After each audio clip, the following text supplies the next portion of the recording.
Welcome. Welcome to what, buddy? What is this? What are we doing? Welcome to Smoking the Snobby. God. All right. Hello. Hello. What's going on, everybody? Good. How are you doing? I'm doing good. I'm doing really good. We're actually recording this on Martin Luther King's birthday. So, Wow. Yeah, Auden doesn't have school. I don't have work. So we're recording this. And the interesting thing the movie is about, we're going to talk about today, I mean, it's tangentially related to kind of oppression and civil rights and civil unrest, but in the weirdest way. So, in some ways, except this movie is not deep at all. No, God, no. So that's why I'm like hesitant to compare it to Martin Luther King. That's actually kind of a problem, but we'll talk about it. Yeah, no, it's but either way, how you doing, man? You doing good? Yeah, I'm doing pretty good. Yeah? Yeah, I'm doing all my classes online, so. Yeah, what are you in, like week 2? Yep. That's good. I'm in week 2, so it's not too bad. That sounds good. Mm-hmm. What'd you do this weekend? Mainly played video games. Oh, yeah? Yeah. Video games again. The life of a 21st century teen. Yep. Yeah. And, well, what did we do? Oh, we stocked up on groceries. That's what me and Mommy did. Yep. Our refrigerator was empty. The normal family life. Yeah. Going to supermarkets, except I didn't go. No, you didn't go. No. Nope. If tomorrow I die, yeah, you don't know the firmness level of a watermelon is to buy the proper watermelon. And I think I failed you as a father because of it. Oh, well. We'll have to learn how to pick out the proper watermelon next time. Yeah. You'll get it. Oh, that's good, man. I'm glad you kind of chilled out this weekend. We had some friends in town. We got to have some dinner with them. That was fun. Mm-hmm. That was fun. We went to Disney Springs. Yep, we went to Disney Springs, which it's usually a nice little area. We haven't been there in a really long time. It's been a minute. Yeah.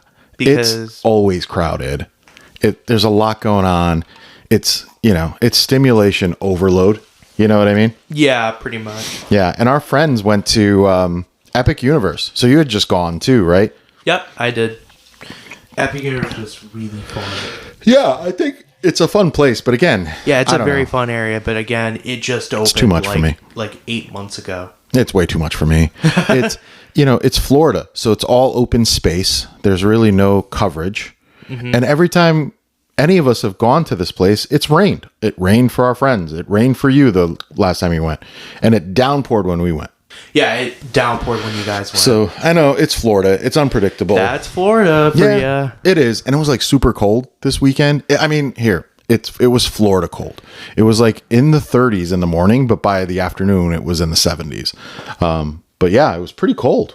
Yeah, it was pretty cold. It fluctuated quite a bit. I guess there's some people out there who have never been to Florida, never expected to be this cold, but it can. It can be. And, you pick that week to come and sometimes, I don't know. I like it. The cold doesn't bother. Does the cold bother you? No, not really. Cold doesn't bother me either. I like it better than it being hot, honestly. You like the cold? I don't think you've experienced cold. Yeah, it's probably because... The last time you experienced real cold was when you were a toddler. Yeah, that was probably the last time I truly experienced something that was like, snow. Yeah. I think somebody told me the other day it was like 12 degrees in New York. I mean, fun fact, it's actually snowed in Florida. Not here, though. It's in northern part of Florida. Yeah. Don't come to Florida. That's it. Climate change has kicked in. Florida has the weirdest weather. Yeah. Visit Michigan. In the next 10 years, it's going to snow in Florida, and it's going to be balmy in Michigan in January. Michigan's going to snow. Oh, yeah. It would probably make sense because Michigan's close to Canada. It borders Canada. It does? Do you think Canada's going to try to buy Michigan? We're trying to buy Greenland. Oh, boy. You think Canada's going to buy... You know what Canada should do? What? All right, we'll give you... Oh, no, wait, Canada doesn't own Greenland. Denmark does. Yeah, Denmark. It's part of Denmark. But Canada can just turn around and all the wacky stuff happening. And the reason I bring this up is because the movie we're about to review is wacky, and there's some wacky stuff going on in the world. It's a very wacky movie. It's a very 80s film. Yeah, and there's been a lot of talk about like propaganda from all sides in the last, God, what is it? It feels like forever. It feels like your entire life. But no, it's been in the last like 8 or 9 years where, the internet has become like the home to everybody's, I don't even know, soapbox, and every government soapbox, and, trying to change the narrative, even though it's like the internet also has all of the information you could possibly gather on an event. Yep. So their lies are very apparent, but they still lie. Yeah, and there's some sort of like manipulation. Oh my God. It's hilarious. It's stuff. Pure manipulation. Have you ever heard of the guy from Iraq? His name was Baghdad Bob. I don't think I've ever heard of him, no. He was like, I don't remember what he was. I think he was like the press secretary for Saddam Hussein. Oh, really? And he kept getting on the news saying, they're not in Baghdad. They'll never get into Baghdad.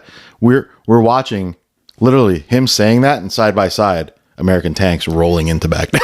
So that's what the internet is. Funny. That's what like modern day news consumption has become. But also too, his country was under dictatorship, so that's probably why. So they can view Saddam. Yeah. I'm not getting into like the specifics of why we were there. Don't get me wrong. Everybody kind of scratched their head on that one. Yeah, pretty much. But it was more. It reminds me of today's kind of news where somebody is saying, no, that didn't happen. And literally you can watch the video of something happening and make your own decision. But yet somehow propaganda sticks. You know what I mean? Yeah. People tend to... I feel like we now live in a world where now we have so many TV networks that are biased. So they change up footage to kind of fit their narrative. Well, this is the perfect definition of our podcast, right? Yeah. I mean, you like to dive deeper into... and again, it's artistic, but you like to dive deeper into film and cinema where I do. Right. Where I kind of want a digested version of You're kind of like the Joe Schmo, just trying to like... Yeah. You're the kind of normal guy that's like, hey, that shouldn't happen in real life. Right. I'm the kind of guy that has like a passing interest in it, and I'll just watch it and be entertained by it. But I'm not like that with news. You know what I mean? But I know there's a lot of people out there like that, where the headline is enough for them to formulate an opinion. And sometimes that headline is absolutely horseshit. So you see those things and you go, and I always see headlines. I'm like, what the hell are these people talking about? I don't know. I was having this conversation with a friend recently they were like, oh, the news has become this, the news has become that. And I'm like, I'm pretty sure I'm convinced the real news. Yeah. Like, well, what do you consider real news? Like actual like investigative journalism, putting together the facts, the work that goes into like effective journalism. Yeah. Is behind a very expensive paywall now. So all we get is like CNN. Well, the CNN, if you go on those sites, the free articles are like Kim Kardashian jumped in a pool today. The Secretary of State said we will bomb Greenland. And that's it. And you go, okay, well, when did he say that? Where did he say that? How was it said? What's the context? Who was there? Oh, that's behind the paywall. Oh, really? Yeah. And I don't know anybody out there is sick and tired of paying subscriptions, but I'm not paying CNN $14.99 a month to see the news. You know what I mean? Yeah. And we do it all the time with movies. Were we supposed to watch something else for this movie? I don't think so. I think I wanted to watch Rebel Without a Cause because I felt like that was a pretty fitting option to do because we watched La La Land. It's not that we can't find it; it's just you have to pay for it, right? And I refuse to pay for it. So yeah, and I'm thinking 95% of the country is like me. So I chose this little movie. It's called Running Man. I wasn't going to pay for that either. I'm not going to pay for it. But it was on streaming services for free. Oh, thank you. Whoever made this movie. Who made this movie? Paul Michael Glaser, who, fun fact, is, I believe, Starsky from Starsky and Hutch, the show. He's Starsky from Starsky and Hutch? I think so. It's either him or the Hutch. It's either Starsky or Hutch. It's one of the cops? Yeah. All right. Well, that's good. I didn't know that. He directed it? Yeah, he directed The Running Man. It's interesting. I think it was his first movie. I could be wrong. Iconic movie, right? I don't know if it's iconic. It was for us when we were Fun kids. fact, this is our second Arnold Schwarzenegger film. Yeah, in the lineup, this is our second Schwarzenegger film. And this is... It's based on a book by Richard Brockman, a.k.a. Stephen King. I don't know why he changed the name. I don't know if he wasn't very proud of the book. I don't know. He had like a pseudonym for a couple years. The Rage, this thing. It was like a series of books he did as this guy. Did he have one for Cujo? I don't know. I don't know. It was behind a paywall. I couldn't research anymore. I'm just kidding. I don't know. I didn't look into it too much other than the guy it was named after was like a woodworker in Maine who was his publicist, like woodworker, like a carpenter. Yeah. So couldn't tell you why. It probably would be fun to do this kind of research for the episodes. Yeah. But we didn't. We didn't do that. We didn't do any of that. We literally, exactly what I said 3 minutes ago, I did for this. I skimmed it. I looked through it. I don't know. This is what I think 90% of the people would do. They're just, oh, this is cool. They go down like a 5-minute rabbit hole. That's what I did. I went down a 5-minute rabbit hole. Maybe you should kind of dig into it a little bit more. Yeah, maybe. Because you're the snobby. So I'm sticking to my... I should probably my persona. do a little bit of research.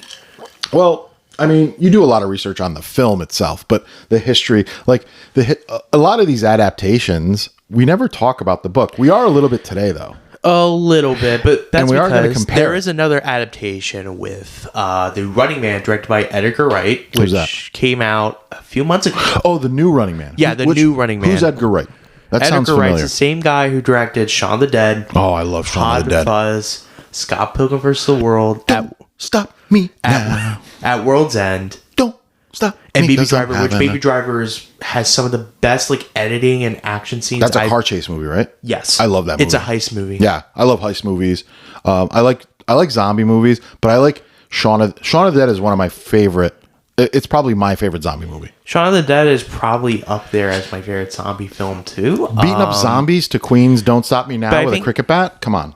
But I was kind of disappointed by Running Man, at least the remake, because it didn't really had enough of his style that we all come to know and expect. I didn't know his style until you just told me, and my only reference is Shaun of the Dead, so it wasn't a comedy. I mean, Running Man is kind of funny. Right. At least the remake can be funny. Mainly, we're not reviewing that Running Man. No. So you know, but we will compare to it and how it's adapted, because we don't know the book because we haven't read it. Right. But we do know that it follows closely in line with the book itself, the remake. But we're not talking about that. We will, but I just don't want to cause confusion that we're talking about 2025 Running Man. We're talking about 1987 Running Man. Yeah. Which is, now that we've looked into it a little bit, has got not much to do with the book other than the title. Not really. It's and a minor premise around dystopian society. Yeah, pretty much. I think when I first heard about it, I didn't know really too much about it. I just heard it was very similar to Hunger Games, and that was it. And then I watched the Edgar Wright version first, and I was like, okay, maybe I'll watch the original movie at some point just to kind of compare to it. And we did. Yeah, you picked it a couple days ago, and it was okay. Yeah, I liked it. I liked Running Man when I was a kid. I'm a big Schwarzenegger fan, and I don't care. Like, I don't care about his lines. I don't care about the cinematic aspect. On the surface, it is a standard Arnold Schwarzenegger action film, like in the style of like Commando or Red Heat. Give me a movie with Schwarzenegger where he had the most range. Twins. Honestly, Predator. Really? I thought Twins, he was the best. Oh, yeah. He was funny in Twins, but I say I like Predator because Predator, he genuinely feels the terror of what's going on. Yeah, but in Twins... you see his vulnerable side, Yeah. I mean, by the standards of Arnold Schwarzenegger, because we do want to mention is that Arnold Schwarzenegger isn't really a great actor when it comes to his performances. But he's an action hero. The thing is that Arnold Schwarzenegger can be in genuinely great films, and I think Arnold Schwarzenegger really knew how to work with some of the best directors, he chose the best action directors like Walter Hill or James Cameron. are like the two examples. See, the dude knows how to stay in his lane. He's a moneymaker. And Paul Verhoeven with Total Recall. Right, but you don't see him trying to go into a serious role and play something serious. He has tried that with a film called Maggie. I didn't see that. He mainly stays quiet the entire movie. Is that the one where he's pregnant? No, not that at all. But he knew how to work with the best comedic directors like Ivan Reitman, who at the time was known for Ghostbusters. I take it back. Schwarzenegger really puts himself out there. He played a pregnant guy in a movie. It's pretty cool. I don't know how well. What was that called? Junior? Junior, yeah. I don't know how. I don't know if the movie's dated to a lot of people, but I don't know. I mean, it's interesting enough. What do you think Schwarzenegger's best movie is? Terminator 2. Terminator 2? Yeah, Terminator 2, which we're not talking about. We won't talk about too much. Mine is True Lies.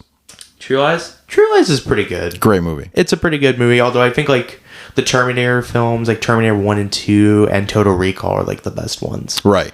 But this movie, Running Man, that he was in, to me, it was an era of his where he was just running with a formula. He was pretty much at the height of his career at the time in the 80s. But it was still that formula. Commando, Red Heat, all these movies, even Terminator, he had literally zero dialogue. Or Conan the Barbarian. Yeah, all those movies where it's just straight action. There's no muss, no fuss. Nope.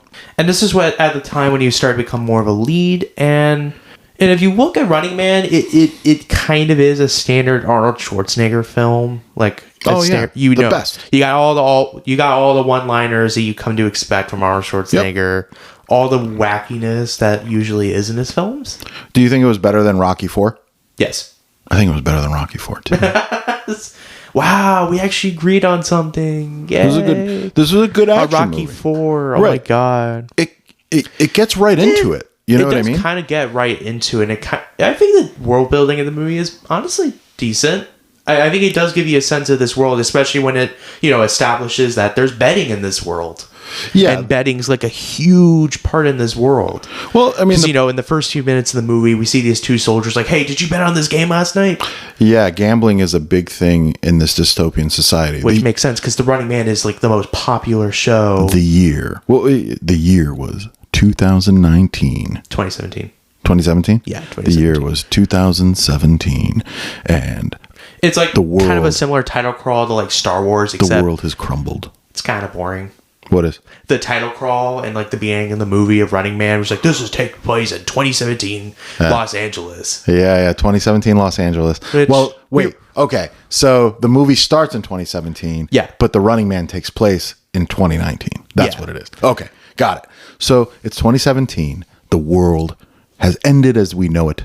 The television company ICS owns everything and works with the Justice Department. Yep. Arnold Schwarzenegger. Ben Richards. He's a helicopter pilot for the military. Yeah, the helicopter for the military, which was working under the Running Man. Is that how the movie starts? Basically, all right. He's in a helicopter and he's seeing these riots that take place in Los Angeles. Why are they rioting? Food. They're hungry. They want food. Starving. They want peace. Yeah. Which again, that's kind of a problem with the movie. I just wish they developed more on those themes of you don't know why oppression. It's the way it is. Right.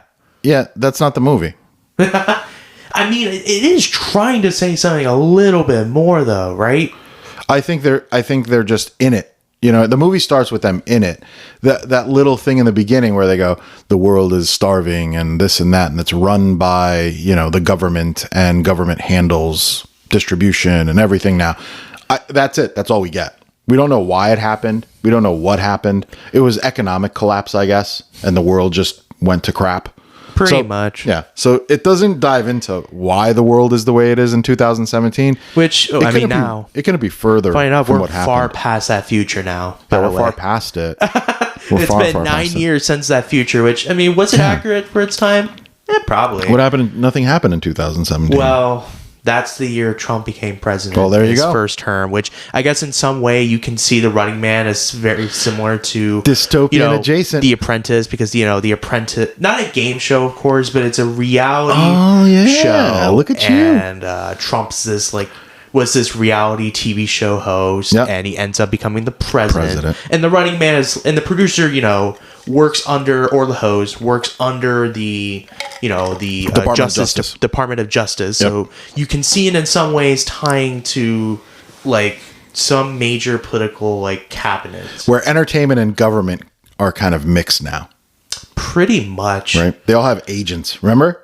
He was there were like agents. So this dude, he's a helicopter pilot. He's ordered to kill the innocent people. He's like, I'm not going to do it. And he's like, I don't want to do it. Yeah. And that's like a standard enough like hero response, good deeds. Like, I don't want to be part of this. Right. And then like the free helicopter guys want to kill him. And then Jesse Ventura's in the back of the helicopter. Was that Jesse Ventura? I think that was Jesse Ventura. I recognize that much as anywhere. That's funny. So yeah, he's in this movie. Jesse the mind, Jesse the body. Was the same year as Predator. Oh, this came out the same year as Predator? Yeah, pretty much. Wow, man, he was a busy guy in '87. All right, so he does all that stuff. He goes to prison because he defied an order.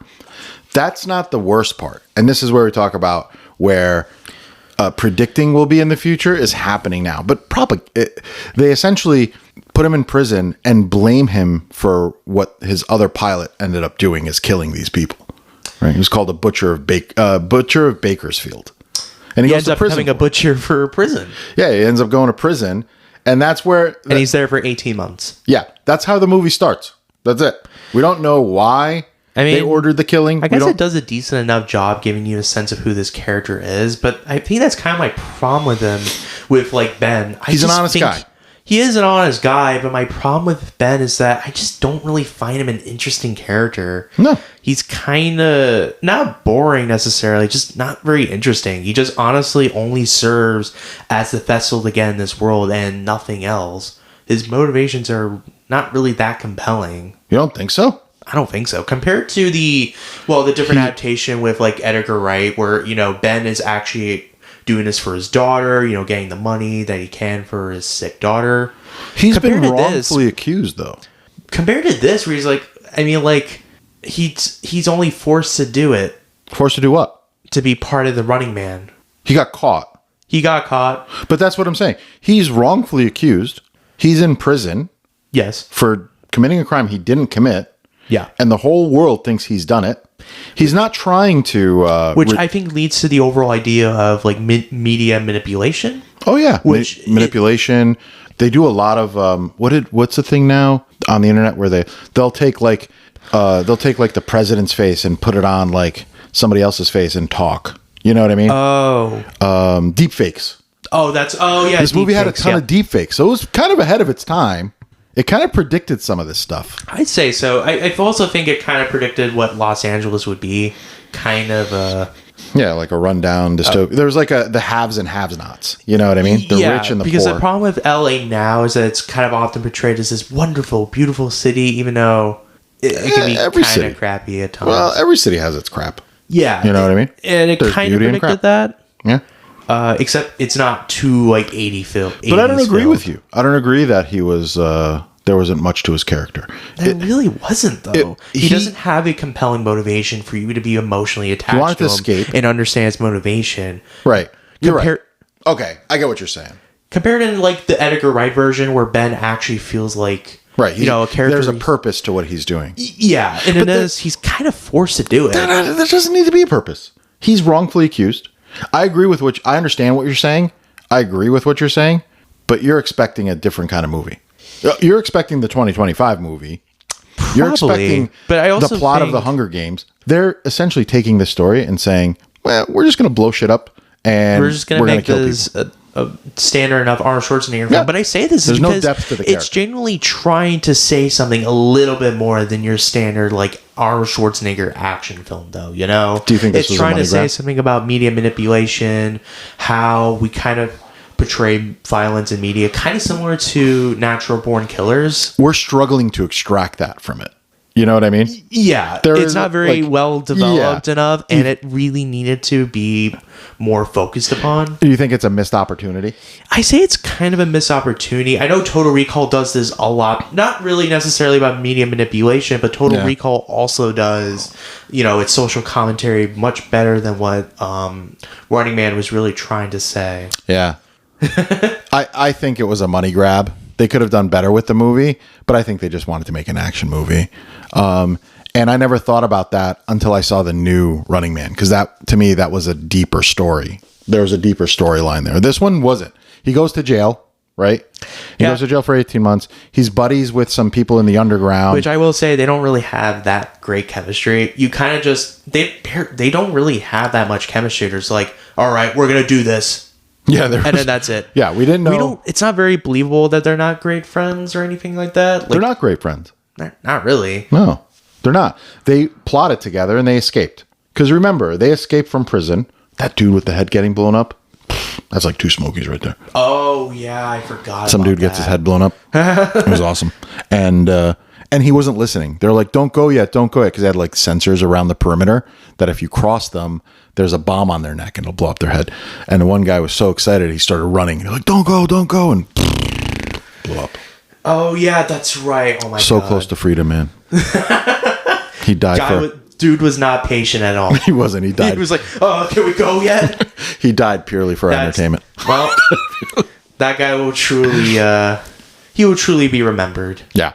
But they escape. These guys escape. It's 3 guys. It's Arnold, Yaphet Kotto, which I love. I love that actor. He's in a bunch of... I like that actor, too. He was in Alien. He was in Midnight Run. I actually liked him in Alien. He was pretty fun. I loved him in Midnight Run. With Harry Dean Stanton. He was very fun in Alien. Yeah. And he's fine. He's fine. He's kind of just...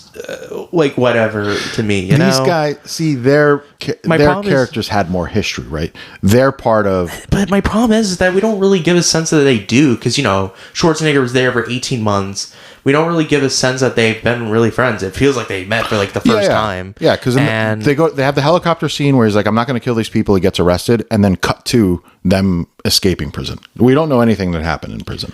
Not really. So, which is fine. And that's okay. We got to get to keep it efficient, and it's not really necessary, but it would have been nice to at least see a little bit of their like overall like friendship, because you don't really see enough of that, especially when they've been around for 18 months and they really don't really show that.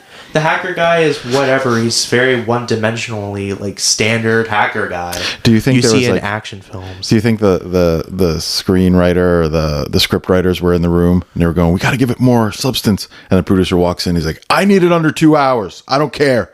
Get him to the Running Man." Fun fact: this was written by Stephen A. D'Souza, the same guy that we talked about earlier with Die Hard.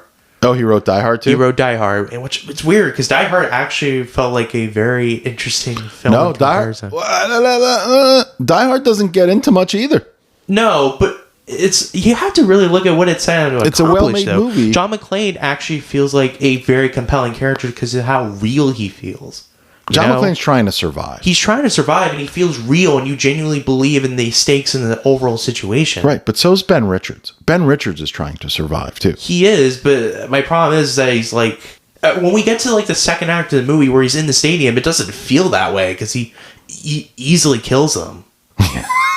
So you don't really feel much of the stakes. That's another thing. Which we'll talk about. Do you think the screenwriters were in the room going, "I don't know, man. He keeps killing these guys that have killed everybody so quickly." And the producer walks in. "I don't care. Keep it under 2 hours." I love the fact that the crowd producer. Just like instantly liked him already. I'm like, huh? Who liked him? The audience. They turned. Yeah, it was all a bit contrived. Here's the thing, though. He escapes. And this is where I'm telling you, he's not about all of that, right? No. We've got the third guy who's like the computer nerd. You know what I mean? And he's whatever. And yeah, he barely has his chemistry with Schwarzenegger. No, he's a plot device. Is that what they call it? Yeah, but he's been with him for 18 months though. Well, what you gonna do? Hug him? They've been in prison. Maybe, yeah. Hug him. That probably would have been better. They just ran off. What are you gonna? It's crazy. These are grown men. These are grown men, hardened men. What do you want them to do? I was like, all right, I gotta put the code. He did. He put the code in. He put the code. Which we were like, hey, should we memorize this code? And I'm like, I don't think that's necessary. We don't need to memorize the code. Well, no, I played it as a joke. I'm like, if we're not under any pressure, we'll get to that point anyway. We'll get to it and I'll explain it. I'll explain the joke. It's funny because I always have to explain my jokes because none of them land. Yeah, all of them just fail miserably. They escape. They go to the underground people where they're fighting against tyranny. Or there's gambling going on too. That's when the Running Man starts. So this is where they go to, they escape and they go to that, where Dweezil Zappa is. If you guys don't know who Dweezil Zappa is, he's an amazing guitarist. Frank Zappa's son. Oh, really? Married to Lisa Loeb. Well, was. Is he still There's married no to way. Lisa That guy Loeb? looked older than Frank Zappa. No, the young kid. Oh, the young with the kid. beret. Oh, That's Dweezil okay. Zappa. Oh, that was cool. Yeah, I didn't know that. Yeah. Frank Zappa named his I will kids say funny a names. really cool choice that they did for the Running Man movie is the host. I will say, fun fact, that is the host of Family Feud, which honestly, Yeah, for 10 years. he was a perfect fit for this character. It makes this character feel a lot more believable and feel like, you know, he's Who had do you love? experience being the host for Running Man because, you know, he was a game show host for 10 years. I liked him. I thought he was a great I villain. actually liked him. Yeah, I thought he was a great villain. He was very sneaky. I don't know if he's really intimidating. Is he the Josh Brolin of this movie? In the new movie, Josh Brolin plays Killian. I think it's Coleman Domingo. Who? Coleman Domingo as the host in the remake. Well, not remake, but the 2025 movie. Right, but in the 2025 movie, Coleman Domingo, who's in that movie we watched, what was that show? Oh shoot, 4 seasons. 4 seasons, and then with Tina. And then Josh Brolin is like the head of that thing in the 2025 movie. The one from the 87, he's kind of a mix of both. But the 87 movie is both he's like the Josh Brolin. Yes. And Coleman Domingo. So he's playing, he's the producer and the host. Yes, pretty much. He's a sneaky kind of a sleazy guy that really manipulates people. He's like, I seen footage of this guy. Yeah. He's pretty good. Sneaky and sleazy. The people will love him. But we're not there yet. He's not there. They escaped. It's not like they escaped, got caught, and go straight to Running Man. No. They escape. They're like, hey, you're a good soldier. I think they just worked together. I don't think they were friends. I think they weren't friends. So they're like, hey, we need you to fight the resistance. He's like, no, I'm about survival. I don't care about your crap. I got to get out of town and I got to go somewhere safe and just live out the rest of my life. And this is where we meet the worst character in the movie, Amber. Maria Conchita Alonso? Yeah. I mean, she is. Take that back. She is attractive. Don't get me wrong. Take it back. She is. But I can't stand her. She's so annoying. She was the unlikable. Even when we get to the stadium, she's just completely unlikable. She gets really annoying. She's like telling that hacker, "What is this done? What have we done?" Well, that's what I mean. She's just an innocent girl that's caught in the. Innocent. She's not innocent. Not to me. What do you mean? She's a menace to this planet. Are you kidding me? This poor woman. I'm going to explain it. Okay. I'm going to explain it. She's so annoying. I don't care that she's annoying. The poor girl got sucked into this mess because of Arnold Schwarzenegger. He leaves. He ditches those guys. I'm not going to be in your resistance. I want to survive. He goes. No, I'm going to finish because I can't believe you just said that. This poor woman has been through hell and back, and somehow she still falls in love with this idiot. Yeah, I don't know how, because they have no chemistry. No chemistry whatsoever. No. And they're all just doing one-liners. They barely talk in the second half. It's like, come on, we gotta go. Oh, yeah. The poor woman's terrified the whole time. She's the hero of the movie. I'll tell you right now. Okay. I'll tell you right now. Why is she the hero of the movie? I'll explain it. I will explain it. Give a really good explanation. He ditches those guys because he doesn't want to be part of the resistance. I'm not interested in any of that. I just want to go hide and live my life. He goes, he's like, I'm going to go see my brother. He goes and finds his brother's apartment, who's gone. They don't explain why. She goes, oh, the only thing we hear is he went for re-education. That's it. We never hear from the brother again. Brother's dead, maybe? Let's assume he's dead. I'm assuming he's dead. So he goes there. He knows the pass key to get into the apartment, and he goes in. Nothing looks the same. In comes Maria Conchita Alonso. What's her character's name? Amber. In comes Amber. It's her apartment now. She moved in. And he kidnaps her. Which kind of leads to the fun bit with the commercials, which the commercials do remind me of like RoboCop in probably the best way. Not what near commercials? The RoboCop. I buy that for $1. That's hilarious. But not nearly as funny as how it was in RoboCop, where it's trying to say something about it. I like the voice activated stuff she did in it too. Yeah, that was kind of funny. I like the Jesse Ventura like stupid commercial or like the dog one. Yeah. Those were kind of fun. Yeah. Not nearly as deep as like RoboCop or anything with its social commentary or anything like that. Right. Man, we've been mentioning Paul Verhoeven. We really should talk about some of his films. Who's Paul Verhoeven? He's the guy who directed RoboCop, Total Recall. Oh, he did? Yep. And Starship Troopers. Oh, I like Starship Troopers. Starship Starship Troopers is pretty good. Yeah, it was good. That's also another film that's very satirical in nature about like enlisting in the army. Yeah. It's supposed to make fun of that kind of propaganda. If you want to be a citizen, you join the army. Yeah, pretty much. It's like making fun of that. And then he directed Showgirl. So anyway, this poor woman's going about her day. She starts exercising, and Schwarzenegger kidnaps her, essentially. Yeah. Takes her money, kidnaps her, and they're going to fly to Hawaii. How? I don't know. And then she's like, this guy is wanted. What do you expect? She doesn't know him. She knows him as who? The Butcher of Bakersfield. He mowed down people because they didn't give the facts. Remember? Yeah. You remember? Well, yes, but she is still a menace. That woman was a saint. She is a menace to society. You're crazy. No, I don't think I'm crazy. I think she's genuinely very annoying. Like, too annoying. I think you fell for the movie's propaganda. Uh-oh. That she's somehow the bad guy. They really just manipulated footage. Okay, all right. So, okay, she's... There would be no Running Man movie without Maria Conchita Alonso. She's the reason he gets caught. Yeah. She's like, it's the Butcher of Bakersfield! But I mean, they probably would have found either way, because, Well, it was a dumb plan. Who goes to the airport as a fugitive and gets on an airplane? They'll instantly find you. They instantly found him. Like, there's no way around it. If she didn't scream that, they would have eventually figured out when he's getting on the plane. And I'm sorry, have you ever been... We've been to plenty of airports, buddy. Yeah, we have. Has there ever been a moment where I just show my passport and you're standing next to me?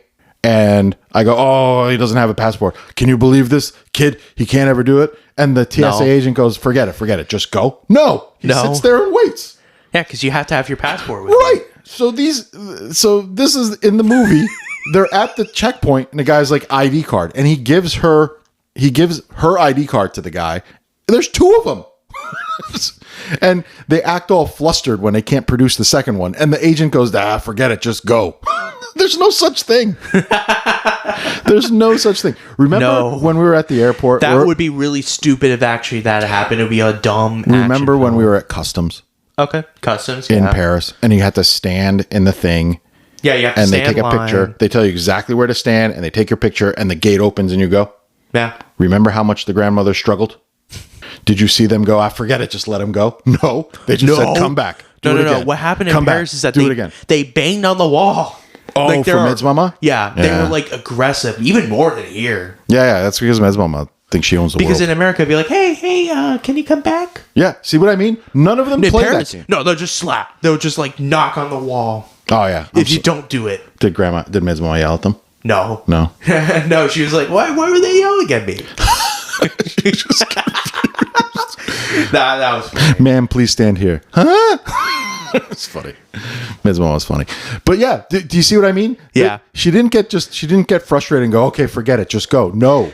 They kept saying, do it again. Do it again. Do it again. That's a huge plot hole. How they got through security. Yeah. Yeah, that definitely should be like a plot hole. Yeah. I don't know about honestly, yeah, that's more of like a major plot hole because like they could easily find him. Right. I mean, this was before the Patriot Act. So. Right. This is before 9/11. And I remember before 9/11. Which actually, in some way, that's actually pretty accurate because, that takes place in 2017. Yeah. And 2019. A boarding pass wasn't required. So back then, maybe they could have gotten away with it, but they're asking for ID. So whenever they ask you for ID, they're not going to let you go until they see the ID. You know what I mean? But I remember going through... If anything, they should have changed his ID. We used to walk with people to the gate. And then after that, we just watched them leave, from the gate. But now we can't pass the metal detectors. No. Yeah. So this was before then. Anyway. Which in some ways, it's kind of accurate. We digress. Because stupid part of the movie. Now he's caught. He goes through the whole rigmarole. You know what I mean? Yeah, pretty much. And I'd say he's more so forced to do it instead of in the 2025 movie, Ben is kind of doing it for a reason. He has a motivation. Yeah, that's more based on the book. In this thing, he's a prisoner. In this movie, it's not about volunteering. It's about they take prisoners from prisons and offer them pardons if they survive. Yeah, pretty much. Which I guess in some ways, that makes a bit more sense. Just kind of finding entertainment and just these just incredibly depressing people. Yeah, just it's for a entertainment. Reality show. The Running Man's a reality show. Basically a reality show, kind of in the style of Survivor. Yeah, but with, people actually dying and getting murdered. Yep, pretty much. So he's forced into it because they're going to kill him, right? He's going to get the death penalty if he doesn't go back. The Family Feud guy, the host of the show, really wants him. Yeah, because he's impressed. He thinks he's going to get great ratings. And also, too, he's like a bodybuilder. He thinks he's very much like the kind of guy that fits for TV. Yeah, it's all about the ratings. It's about that, and also just because he looks like just the physicality of him. Oh yeah. He's the perfect cast for this show. So he gets him. That's really what it boils down to. They prep him. He goes into the Running Man, and in here they're called Stalkers. Right? Yeah, they are called Stalkers. And it's four of them. There was free until then. No. The movie starts with free. With 3. It's always no. No? No. So the Stalkers are the people that actually hunt him. He gets tossed into like a stadium built like a city. Yeah, which is something I didn't expect personally, because I thought it was going to be like on the run kind of story, like like throughout the city. Yeah, throughout the city. No, it was like nope. It's a full blown stadium, like Hunger Games, but built like the city that like he can't escape from. Yeah, there's like dystopian like kind of city. Yeah, and then there's people that work for the game that push them into certain directions, and they fight the Stalkers. There's Buzzsaw, guy with a chainsaw. Fireman. There's Fire Dude, played by the one and only Jim Brown. Jim Brown. Which I guess in some ways Jim Brown connects to Martin Luther King Jr. Day, because he was a civil rights activist he was? too. Oh, good for Jim him. Brown, because Jim Brown was he played for the Steelers, right? I think it was the Steelers. Or Why do I think every old football player played for the Steelers? Jim Brown was friends with Martin Luther King Jr. at the time. I mean, they made a movie about that called One Night in Miami. Oh, really? Which I think is based off the friendship between like Malcolm X, MLK Jr., Muhammad Ali, and Jim Brown. That's awesome. So, I didn't know that about Jim Brown. So yeah, Jim Brown was good friends of him. Well, he's in the movie. He looks ridiculous in it. Actually, most people in this movie looks ridiculous. He's one of the Stalkers. Which is kind of the charm about it. I like that this movie can be unhinged at points, but it's also kind of my problem with the second act. I think it gets a bit repetitive to me, because that he's not going to die. Ben Richards. Of course he's not. The only time it ever felt like that was for Sub-Zero. Which one was Sub-Zero? He was the first guy. The hockey player? Yeah, the Japanese hockey player. So yeah, you got the chainsaw guy, you got the fire guy, you got Dynamo. And then which Dynamo probably has like the worst like life, let's be honest with ourselves. You're right, it was only 3 of them, right? Yeah. There's just 3 of them. There is a fourth. There is a fourth with Jesse Ventura. But they don't let him. He's retired. He's like an announcer now. He's like retired from the game. No, he's like he's like a commentator. He's like on the sidelines talking to people. Like John Madden. Yeah, that's the commentator. Yeah, but he's also like a gym instructor, I think, like a yoga instructor. Oh, yeah. For TV. Like he does kind of like Jane Fonda. That's how he does it. That's how he makes his money. It's like Madden did Madden NFL. Like Jane Fonda. Yeah, like the because Jane Fonda was known for like yoga like videos. Yeah. Kind of like that, except Jesse Ventura is Jesse Ventura. These guys are all part of the system. You know what I mean? Yeah. So that's how it is. It's if you think of The Boys, the show The Boys, how all those guys do like commercials, all those superheroes in The Boys. Oh yeah, all it's those like superhero that. commercials. They're all part of a big machine. Yeah. So anyway, so how it works is there's 3 of them. Yep. There's 3 and of them. somehow they caught his buddies from the jailbreak. The nerdy guy. Which did they actually explain it? They did, but I don't remember. They did. It was more like, here's his co-conspirators. It's all propaganda. It's all lies. Oh yeah, it absolutely is propaganda. Absolutely. And I think it tries to say it a little bit, except it's not very well developed on or really that deep. It's just you just see we're seeing it from the real events happening, and then we're watching them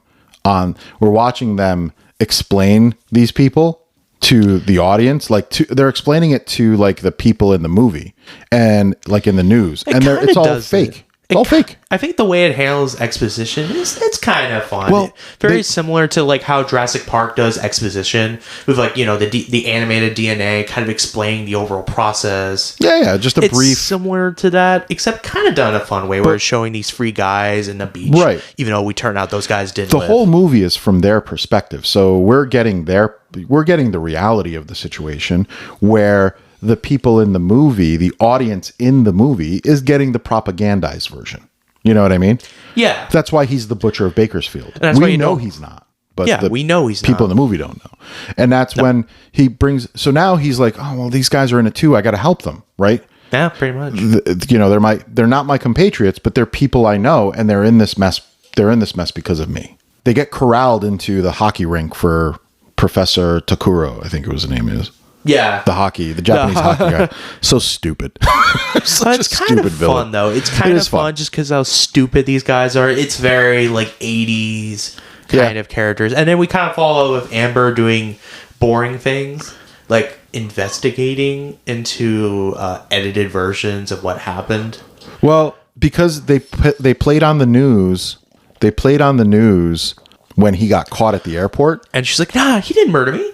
No, she didn't get murdered. No, it was But like... they say he murdered a bunch of policemen and all this stuff. Where he Which was just didn't happen. No, they just caught him. And she was like, she like instantly recognizes that, yeah, It's propaganda.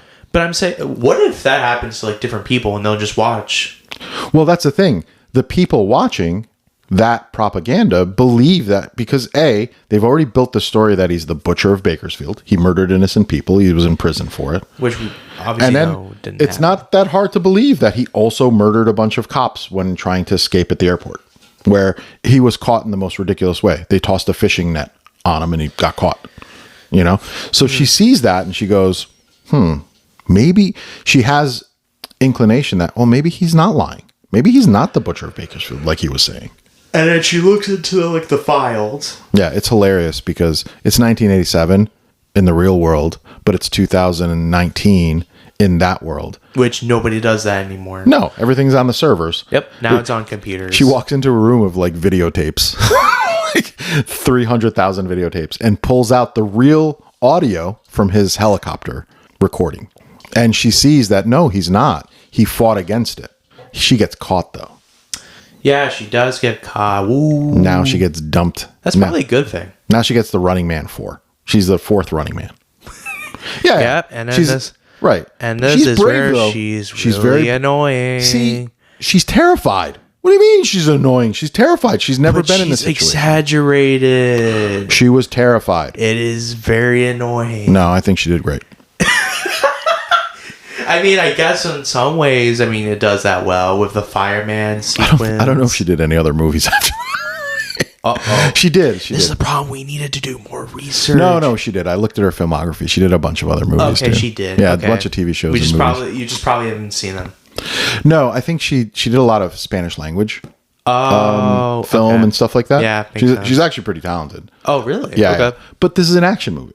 You know what I mean? And she's the damsel in distress in this movie. Kinda. But anyway, they've already killed the first guy at this point. The Japanese hockey player. Yeah, that guy died. Yeah. And everyone's like mourning for him. He died in like 13 seconds. He killed him in like 22 seconds. Which, I mean, I don't think any of the other guys were capable of doing that. No, they survived. These guys have been stalkers for forever. They've never been killed. The whole premise is these guys go around killing people. Every week they do the Running Man, and they just murder people. This time, Ben Richards gets him. Ben Richards. Hasta la vista, baby. Which I will say, that's kind of what makes the film feel a lot more engaging, just because Arnold Schwarzenegger is very charismatic. I would have liked to seen more fighting in it. I wouldn't. I mean, we do see a good amount like- of it. It's just, I think the way a lot of the action scenes are shot and edited are pretty, like, they're whatever. Yeah. You know, they don't really have as much style as, like, you know, like James Cameron has when it comes to his action scenes. There's but, you a know, limit. it's not bad. It's just I would have liked whatever. to see more fighting, but there is a limit to it. I just don't think Paul Michael Glaser was an interesting director for this project. I think there's people in the writing room going, I don't know, man, they're dying too quick. And the producer comes in, keep it under 2 minutes. That's probably what it is. No, he can't fight this guy. He can't fight the final boss for 10 minutes. He's got to do it in I feel 3. like the only times where you felt like he's in genuine like danger and terror is like, honestly, the Sub-Zero. That was the only time you ever felt that way. With every single one of them, he felt like he like instantly killed him. Which one's Sub-Zero? Sub-Zero is the first one, the professor. He killed him so quick. What are you talking about? No. He strangles him with barbed wire. It was awesome. It was awesome.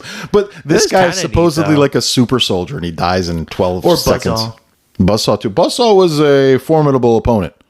But yeah, I don't know. Don't get me wrong. Like which movie was the John Wick where he's in France? Was it John Wick 3? John Wick 4. There's 4 of them. John Wick 4.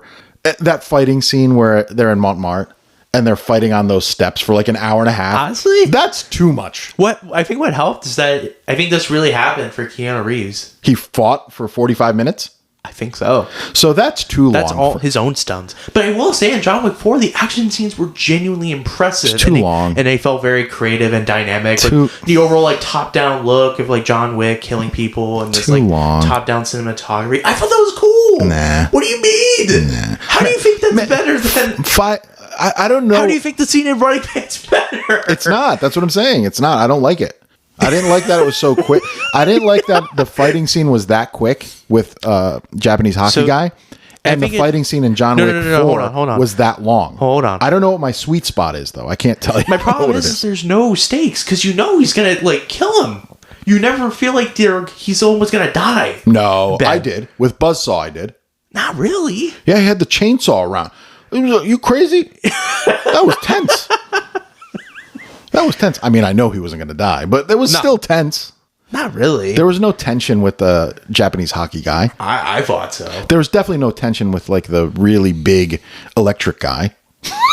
Zero. Oh yeah, and then the funniest part is when you're like acting like you're supposed to get emotional over Will's death. Which one's Will? The guy from Alien.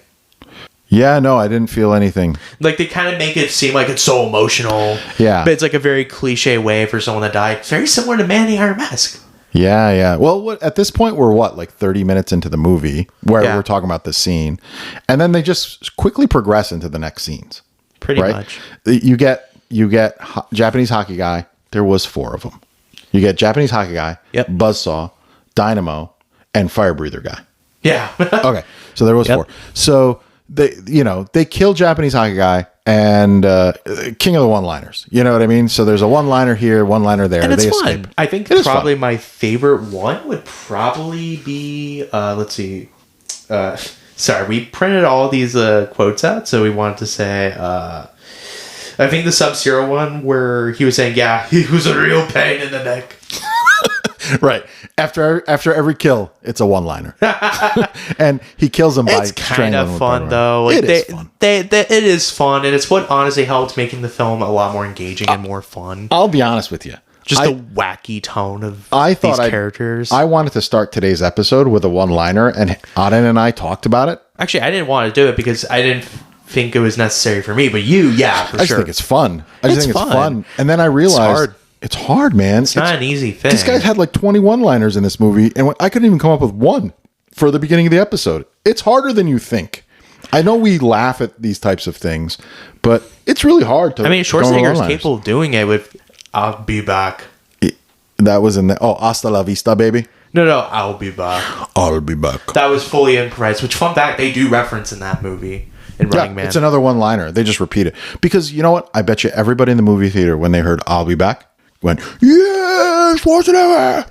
Which is like, oh, I get the reference. To be a fly on the wall. No, they'll be like, I got the reference. Yeah, I got it. Everybody would have gotten it. He should have done that in every movie. He's done it in many of his films. He's done "I'll be back" in many of his films? Oh, yeah, I'm sure. It's signature. It's his most iconic quote. Yeah. He probably has... Do you think he has it in his contract? There's like higher. It would be very funny. It'd probably be. It'd just be a little like, quirkiness from Arnold Schwarzenegger. Yeah. Where he's got like, Arnold, we'd like you to do Shakespeare in a Park. I have to say, I'll be back. That's probably what it is. Don't trust California. Or remaking Hamlet just being an action film, which they did in Last Action Hero. Did they? Yeah. That's funny. They remade Hamlet, but with Arnold Schwarzenegger playing as him. That's awesome. I never saw that movie. Last Action Hero? Yeah, no, I never saw it. Good. Actually, pretty underrated Arnold Schwarzenegger film. Yeah, we'll have to watch it. Yeah, you really should. So he goes on to kill all these other people, too. In minutes. Oh, yeah. And this is when the crowd turns. Like, I want Ben Richards. Yeah, they keep asking like old people and giving them Running Man home games. And this old woman is this repeated audience member in the show. And she's like, I want Ben Richards. And she's like cursing. She got a trucker's mouth, that woman. Sweet old grandma. In Los Angeles. But yeah, so he goes off and he kills Buzzsaw. It's a guy on a motorcycle with a chainsaw.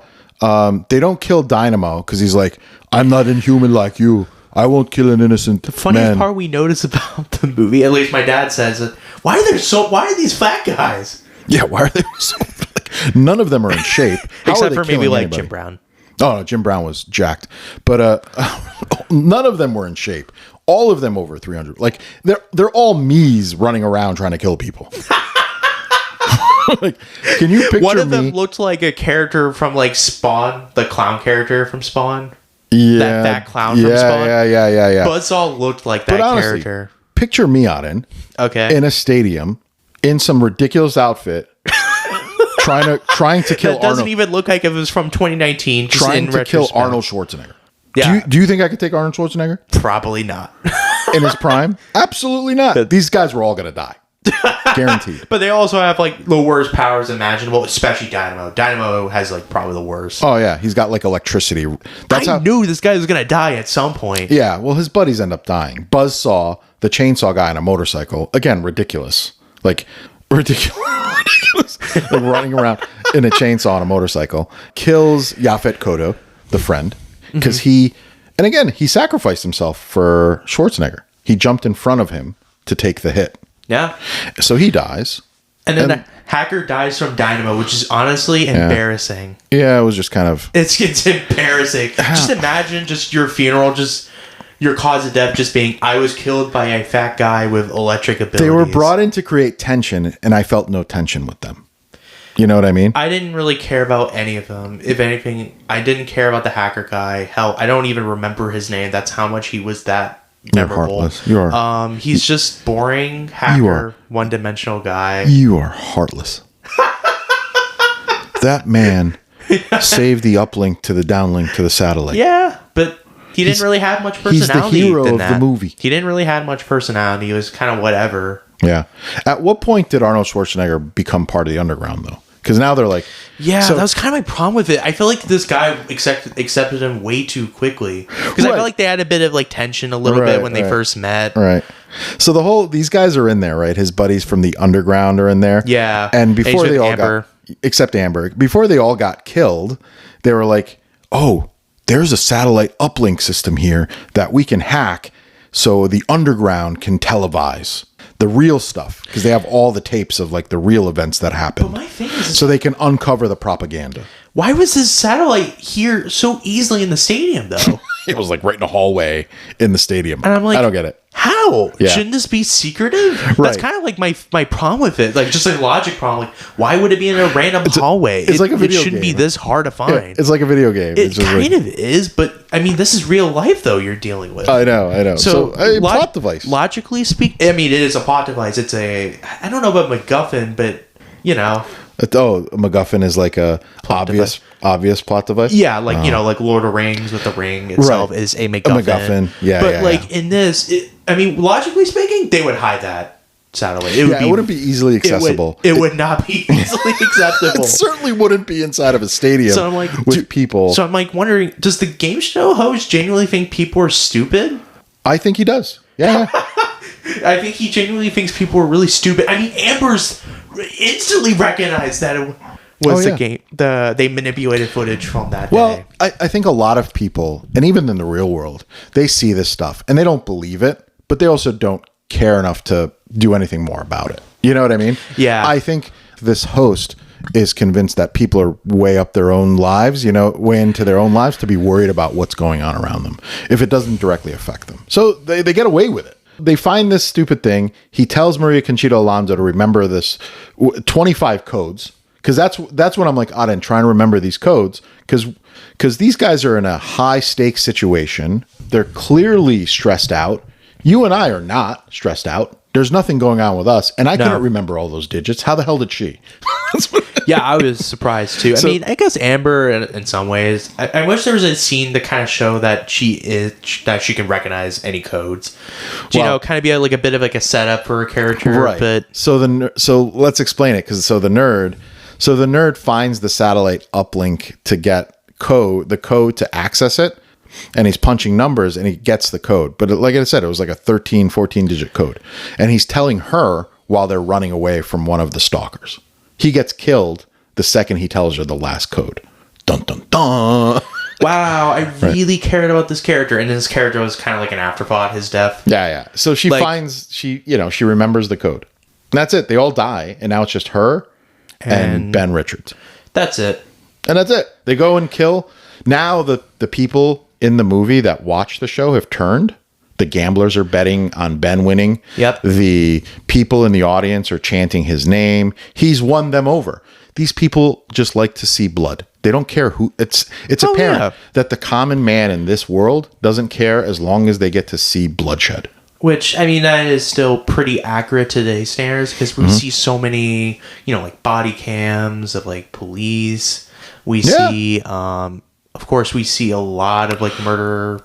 Well, in this day and age, if you get exposed to that stuff, you get somewhat desensitized to it, right? Yeah, and that's one thing just that wasn't accessible back in the day. That's that's not propaganda. That's just for the sake of. Also, too, Natural Born Killers, I think, does that pretty well too, because that movie was also about people how on television. Yeah.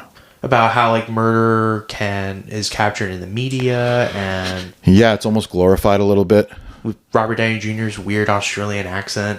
Yeah, that's right. Did he win an Oscar for that? No, of course he didn't. He actually wasn't nominated for that movie. Of course he wasn't. He wasn't great. So the host realizes that, oh crap, we're losing the audience. They're not supposed to be cheering for Ben. They're supposed to cheer butcher of Bakersfield. They're supposed to be cheering for our people. Like Dynamo.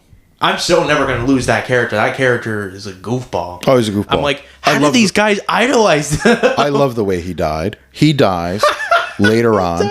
They kill Jim Brown in like 13 seconds too. He comes running into a locker room. These characters are just so dumb. Right. I don't know how they survived this long. People should have killed them years ago. He walks into a room to kill the girl. Yeah. And this guy just has a flamethrower and all exposed wires and hoses to his gas tank. Schwarzenegger comes in, pulls the gas tank, sprays him, and he screams, cut the commercial, and then he blows up. That's it. Literally 13 seconds.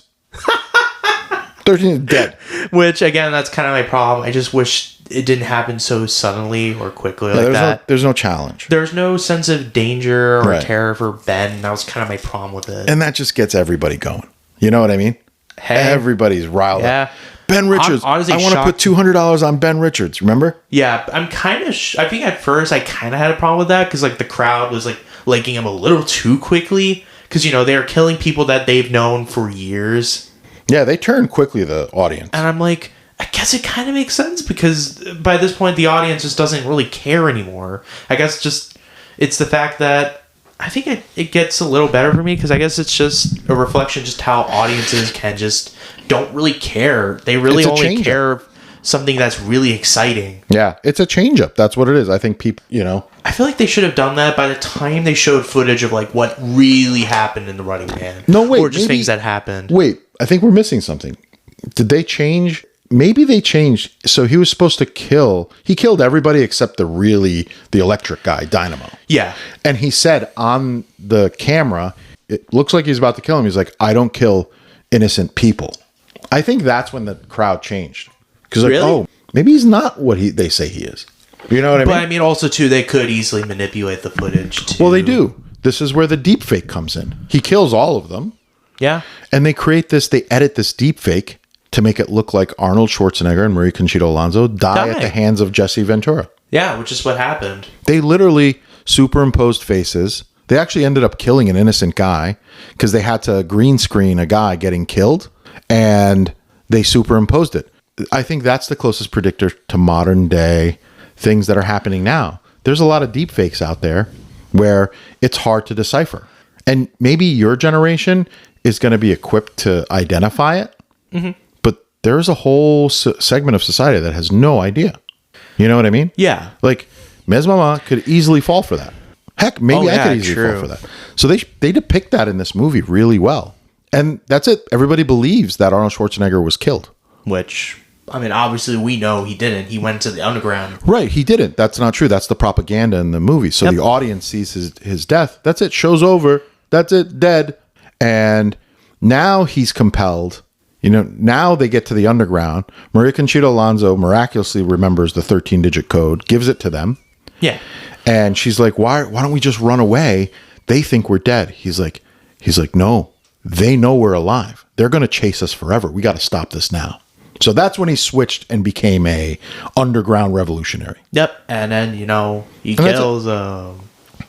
Well, that's the thing. They hack the satellite, giving the real, the unedited... And then we get to the funniest stuff. Helicopter scene where he's saying, I'm not going to kill them, remember? Yep. They post that. And the beach guys. The beach guys that are actually dead. They've been saying, like, they had previous contestants that supposedly won, but they were really dead. Yeah, pretty much. And they were lying to the people. And they showed that. They showed all the lies that the government was telling them. And that's it. There's riots and uprisings and all that stuff. That's it. Pretty much. And Dynamo just has the funniest death out of everyone, if I'm going to be honest with you. That's it. The people start revolting. They go out, they leave the stadium back into the main building where the show is hosted. Yeah. And that's where Dynamo dies. And then sparkling water just kills him. Yeah. He was trying to assault Maria Conchita. That's the worst pool. He was electrocuted. Imagine just going to the pool and then he just dies. These people died horrible deaths. This guy died an embarrassing death. He was in his tighty whities for some reason. He was in his underwear, and he was trying to assault. He was trying to assault Amber. Uh-oh. Wow, is this movie really trying to say something about... He was a creep. I'm glad he died. I'm glad he died. Oh, that makes sense. Yeah. So... Yeah. Yeah, that's it. That's how these guys died. They just died kind of aimlessly. The funniest joke, intentionally so, is this like guy that weirdly looks like Jean-Claude Van Damme. And it's like...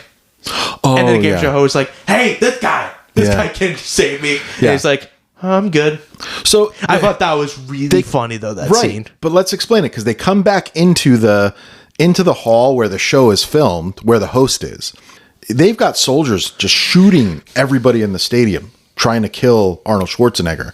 They don't. He kills them, obviously. And they're just incompetent at their job. Right. Like, I'm just shocked that all these guys, are buffed, but they're just somehow incompetent in their job. Like, how? Right. That makes no sense.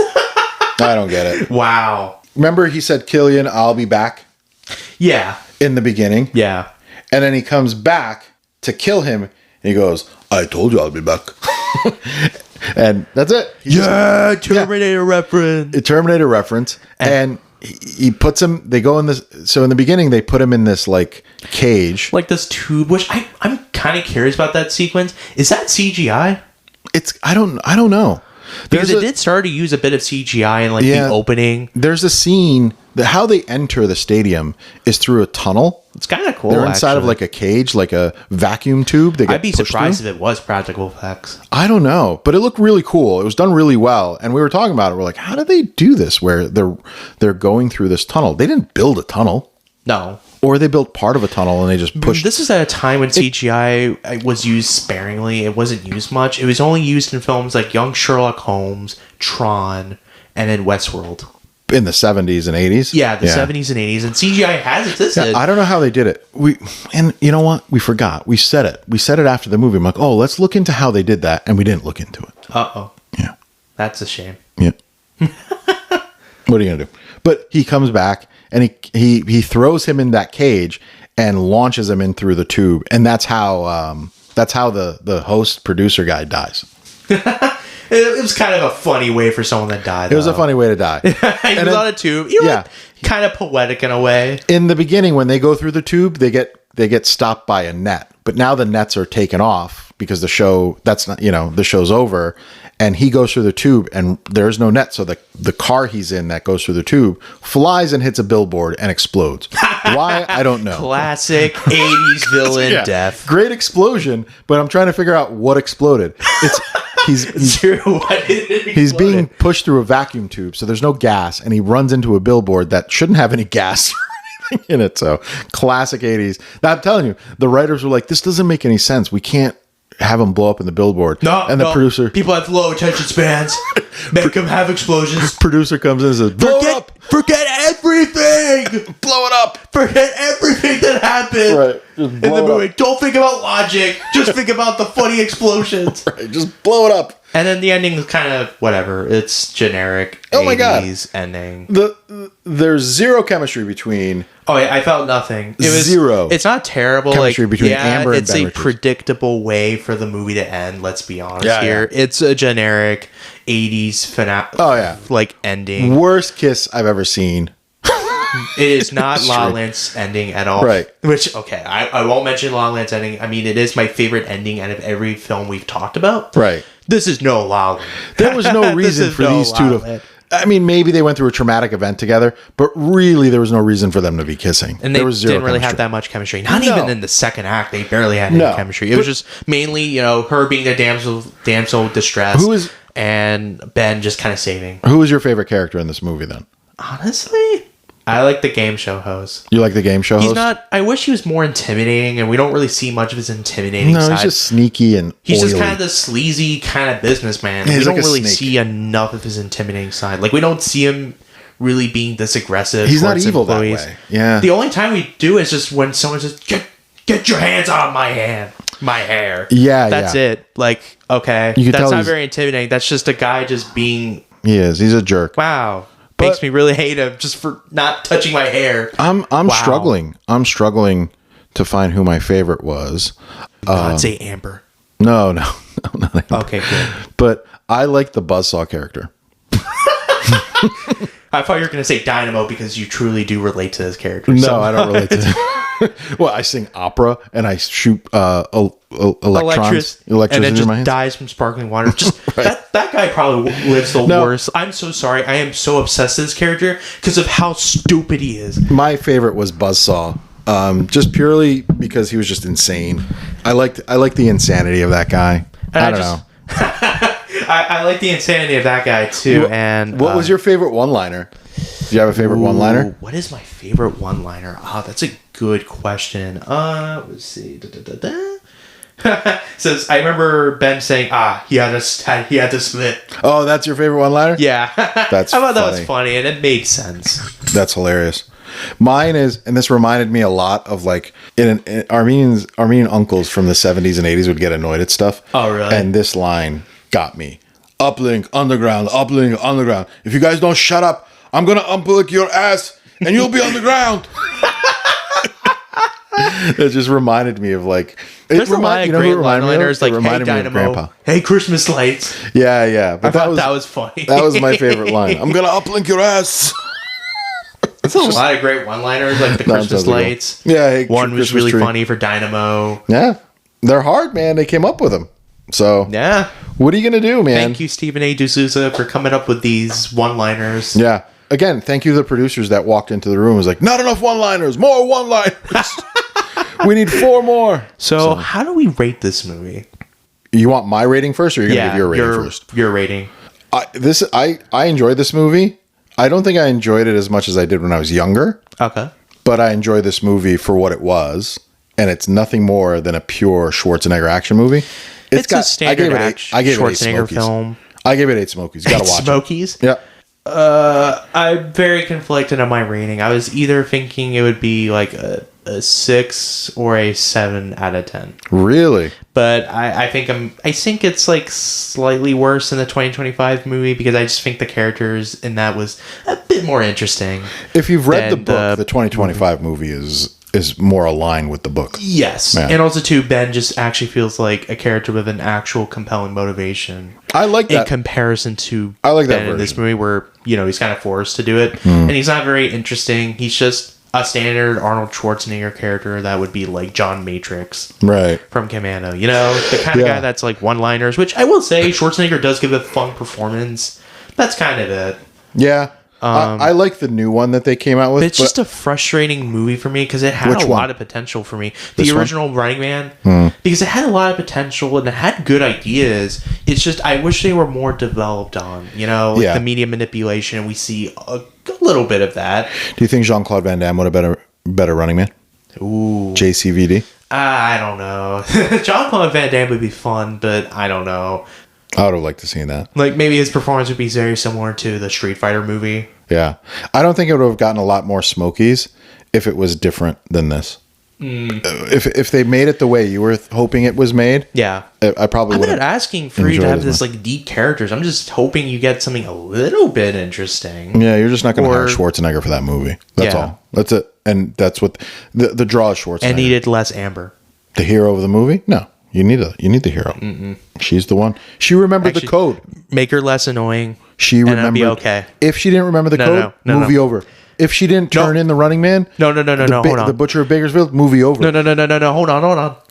To make her less annoying. She can't be less annoying. Yes. She's terrified. Yes. She's been thrust into this situation. Okay, that's too much, though. Picture mommy in this situation. Picture mommy. Okay. She would be terrified too. Why are you applying real life to this character? Because I know you can't call mommy annoying. You have to retract your statement. But it's different, though. It's That's how you win an argument, folks. You throw the mom card in. Say, don't you dare call your mother that. No, I get it. But she was the most important plot device. You know what I mean? Yeah. So I don't know. Let's see what the other characters said about this thing. On to the reviews. Yeah, these are truly characters. So this film has a 59% on Rotten Tomatoes, which, I guess that's kind of from the critics. Yeah, and then 61% in the audience score. That's reasonable. I'll be honest. When I was searching these, I struggled to find on the audience score non-5-star. There was like very few negatives. So I don't know how we got to 61%. Really? I think Rotten Tomatoes is manipulating the numbers on this. No, I don't think they're manipulating it. It's just something against well, the problem is they have to gather all these reviews and they have to make calculations. It's a computer doing it. I mean, Rotten Tomatoes has been around for about like 27 years. Has it been? Yeah. It's older than Wikipedia? Mm-hmm. Wow. Yeah. I don't get the because Wikipedia is 2001, right? I don't get the meaning of Rotten Tomatoes. Like if it was a bad movie, they would throw tomatoes at the screen back in the day. I don't know. Maybe. Like, probably, yeah. Not movies, but when people did plays, if they didn't like them, they throw rotten vegetables and at them. And now Rotten Tomatoes is owned by Fandango, which now Fandango is owned by Comcast. Oh, really? I think so. Huh. So the Running Man personified. It's just all our entertainment and media is being funneled into like 3 companies. So we found one review from David Eldstein. What did he say? Who said, as an actor, Schwarzenegger makes Stallone look profound. He's pretty hilarious cast as someone called the Running Man. He's so muscle bound he can hardly walk. It was funny watching Schwarzenegger run. Yeah, it was fun, but making Stallone look profound? Man, this guy is double insulting 2 of the best action heroes. Where's he from? The Village Voice? Yeah. No, okay, here's something I disagree with. His performance is not bad. Schwarzenegger's? Yeah, and also, too, they're very different kind of performances. He barely performs. But Stallone can genuinely be profound in some of his films, like Rocky 1 and Rocky 2 or First Blood. I don't think there's enough acting performance to critique in this movie. He barely acts in it. He's just running around killing people, which is awesome. But, man, this guy better watch his back. I don't know. Then we got a review from Joe Kane from the New York Daily News, and he gave it a positive review. Running Man is an often sophomorific, but generally fun dystopian slaughterfest. Yeah, it is. I like that it's sophomoric, and I like that it's a slaughterfest. This guy hit the nail on the head. That's probably true. Thank you, Joe Kane. We got a positive review again from Dan Gergner from the Philadelphia Daily News. Yeah, man, Philly in the house. You got to always hear people from Philly, man. Yep. Next time, review the equals, and we'll be okay. So, The Running Man is a first-class Arnold movie, which means it has a non-stop comic book action, the Arnold glare, the Arnold deadpan one-liners, some wonderfully bizarre secondary characters, and a bad guy you love to hate. Yeah, I would agree with this review. Yeah, no notes. Yeah. It was a good summary. One-liners, which they are fun. Loved every bit of it. And bizarre secondary characters, makes sense. I mean, Dynamo is the greatest character of all time, of course. Oh, yeah. He's up there. I mean, obviously. Right. He's up there with Voldemort. If he went to a pool and then just died, It's Dynamo Voldemort. I don't know. It's a toss-up of villains. And then we got a review from Jeff Simon from the Buffalo News. Heck yeah, shout out to Buffalo. Positive Sorry, review. guys. Sorry, guys didn't make it to the Super Bowl again. And then we got a review that says The Running Man's terrific. That's it. What more can you say? I wouldn't call it terrific. I wouldn't expect anything less from the Buffalo News. Thank you, Jeff Simon. Thank you, Bills. Thank you for your input, Jeff. Thank you, Bills, Thank you for trying. Thank you didn't go in depth. Wait, the Buffalo Bills didn't go to the Super Bowl? No, they lost. No. They lost to Denver. No. Yeah. Oh, no. One more year of us just watching reruns on the Super Bowl. Oh my God. What are you going to do? I love the Buffalo Bills. Josh Allen was so good. He was. Let's hope the audience score. I can't tell if anybody's from Buffalo, but yeah, they've given their reviews. The reviews are in. Yep. Reeves S. Yes. I just watched this tonight and I loved it. I now want to rewatch it with drinks and have a shot every time a one-liner is said. What a classic. 10-10. Hilarious. That would be fun. Just like doing a drink and just kind of seeing, like, how many times that Arnold Schwarzenegger is a one-liner. Oh, this like, guy's going to be drunk in the first 40 minutes. Oh, yeah, he's going to get drunk in drunk out of his mind. 45 right. minutes. 45 minutes in.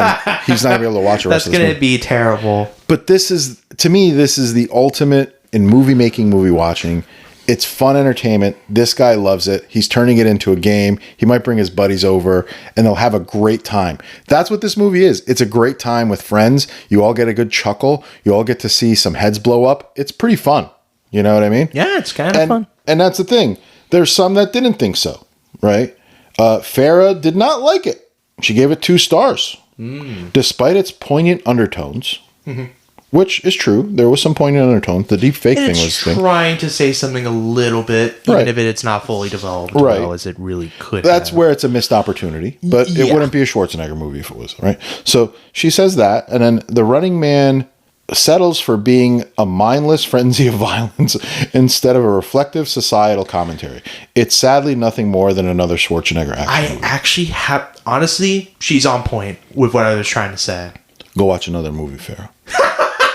But I'm saying her review is pretty much like on point, honestly, for me. Because I've said that this movie is trying to say something a little bit more and it doesn't feel developed enough. While I didn't say it was mindless violence, I can see what she's trying to say. Like, yeah, it's ironic that, this movie is about mindless violence, especially when, the movie's trying to be very critical about that. I don't think there was enough violence. No.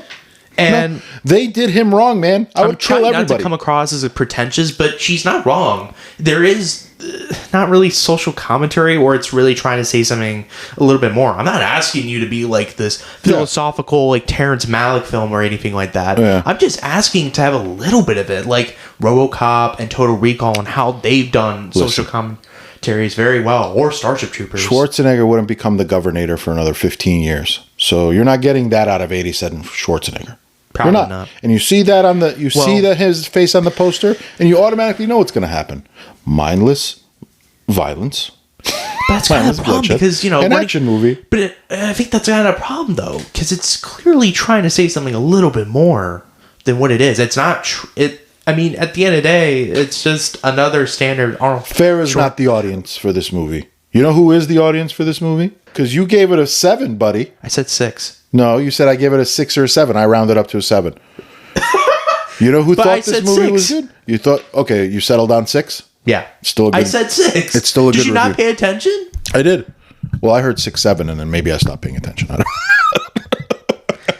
wish we recorded because I would do the 6, 7. 6, 7. You know who this movie made for? Hippie X. That's what it's made for. Okay. 4.5 stars. The movie is a classic. So much cheesy goodness. I mean, yeah. Boom. I mean, I wouldn't say it's like a classic. He doesn't need to say more. I'm probably gonna. And it's just cheesy goodness. Yeah, it is cheesy goodness. I mean, it is cheesy goodness. It is. Farrah. Dave C. Another one. Didn't like it. He gave it 2 stars. There are levels of quote-worthy script. Of course there was. Yeah. It's a Schwarzenegger movie.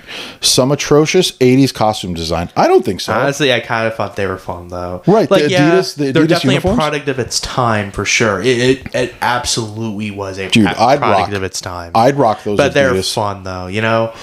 I wouldn't fit a Dynamo costume, but I sure as hell would wear one. But I would rock one of those uniforms, the Adidas uniforms they had.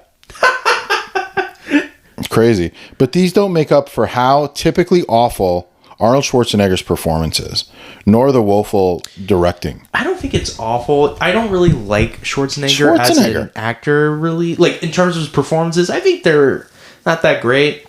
True Lies, he was good. Twinsy was good. I think we saw his acting chops in those movies. I think Amber or, let's see. It's you know what? Maria Conchelo Alonso's performance is, you can tell her English is a bit rough. That's okay. Yeah, it's not her first language. Oh, yeah. Was this her first American movie? Or maybe. I think so. Yeah? Yeah. So she did okay. But I mean, how much you want to bet? How much you want to bet Dave C. voted for Arnold Schwarzenegger in the election and made him governor? Ooh. I don't like him as an actor, but he's going to make a great governor. You can't, Dave C. The hell out of here. Well, we can't say how good he was as a governor because we don't know. I know. Yeah? Yeah. He was okay. He had a big campaign in California. Yeah. Yeah. How? I mean, he did that in Jay Leno's. He put garbage cans everywhere. He actually announced it on like Tonight Show with like Jay Leno. Or else? Because I think what better way to do it? Because I don't think anything like that's ever happened. There's no more Hollywood way of doing it than that way. Because I think at the time, not much people really liked Gray Ross. I think who was the governor of California at the time. One of the greatest governors of California. You know who it was? Reagan. George Deukmejian, Armenian guy. You know from where? Albany. Oh, really? Moved to California. Yep. Yep. Bada bing, bada boom. But fun fact, Jesse Ventura became the governor of Minnesota. Right. Arnold became the governor. Jesse Ventura became Jesse the Mind Ventura. He left the moniker Jesse the Body and became it. We were in LA when he was governor. Everywhere we went, there was trash cans, and on the trash cans there was a slogan, "Don't trash California." So the whole time I'm running around going, "Don't trash California! Don't do it! Don't do it!" So that's my homage to. But that's it. Yeah, that's it. It's a good movie. Do you think people should check it out? Probably. I mean, I think after watching, the Edgar Wright version, definitely go watch this one to kind of formulate your opinion. I like that in the most recent movie. They do reference Schwarzenegger. He is in the movie, kind of. He's on the money. He's on the money. In the new movie. Yeah, pretty much. Yeah, I mean, the timing of this was good. You picking this movie, the timing was good because there is a new version of it that came out, which we both liked. I don't know. If you like Arnold Schwarzenegger action films, then I recommend this. But if you're looking for something that's like on par with the book, I definitely don't recommend this. It's got like I said, it's very loosely based on the book. Very loosely. And then the new movie is closer to the book, and it's more along the lines of what you were hoping The Running Man should be. Yeah, right. Pretty much. Right. And this comes from someone who doesn't love the Edgar Wright version either. I like it. I like it better than the one we just watched. Yeah. So. I think they're two different movies, so I like them both. Yeah. I like them both. I like the rage of this character. Arnold didn't have any rage. He was very calm about murdering people. This guy has, in the new movie, has rage. Also in the new movie, you genuinely feel the danger and the terror he actually goes through. Oh yeah. There's a lot of tension and suspense in that movie. Yeah. Where there's none in here, But on that note, don't trash California. Don't do it. Bye. Bye, everybody. Bye. Thanks for listening.